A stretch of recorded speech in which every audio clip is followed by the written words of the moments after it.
Hormuz நீர்நிலையில் புதிய சேவை கட்டணம், நட்பு நாடுகளுக்கு சிறப்பு சலுகை வழங்கும் ஈரான்.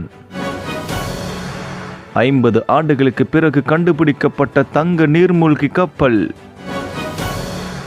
ஐரோப்பாவில் வெப்ப அலை, சீன ஏசிகளுக்கு அதிக தேவை. உயிரி ஆயுதம் பயன்படுத்துகிறாரா புட்டின்?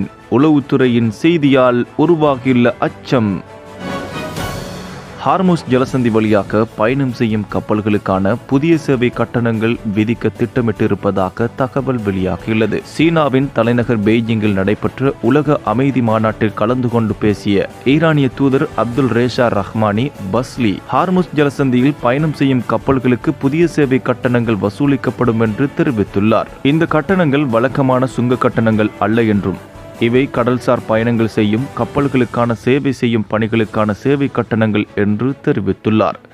மேலும் இந்த கட்டணங்கள் கடல்வழி பாதையின் பாதுகாப்பு மற்றும் செயல்திறனை உறுதிப்படுத்த பயன்படுத்தப்படும் என்று தெளிவுபடுத்தியுள்ளார். இந்த கட்டணத்தில் ஈரானுக்கு ஆதரவான நட்பு நாடுகளுக்கு சலுகை வழங்க திட்டமிட்டு இருப்பதாகவும் தெரிவிக்கப்பட்டுள்ளது.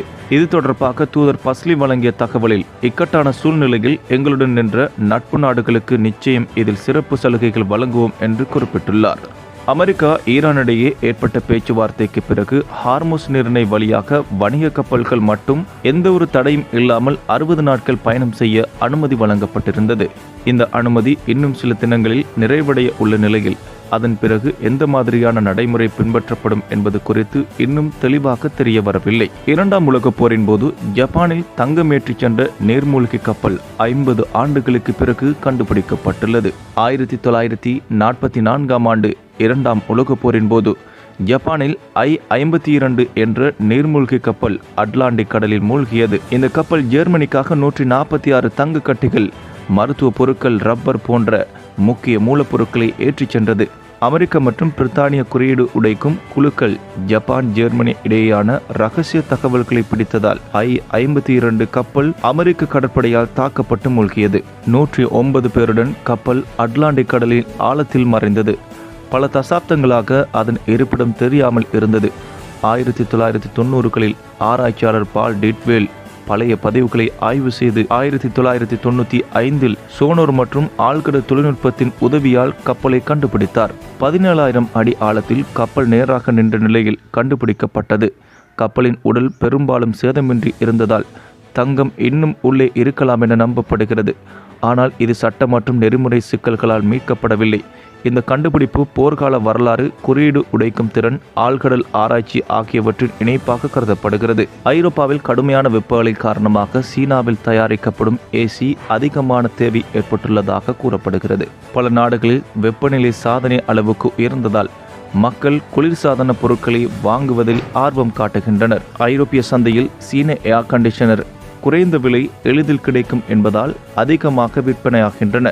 அமெரிக்க மற்றும் ஐரோப்பிய பிராண்டுகளுடன் ஒப்பிடும்போது சீன தயாரிப்புகள் மலிவான விலையில் கிடைப்பதால் பொதுமக்கள் விரும்புகின்றனர். சீனாவின் உகான் மற்றும் பிற தொழிற்சாலை மையங்களில் தயாரிக்கப்பட்ட ஏர் கண்டிஷனர் அதிக அளவில் ஏற்றுமதி செய்யப்பட்டு ஐரோப்பாவுக்கு அனுப்பப்படுகின்றன.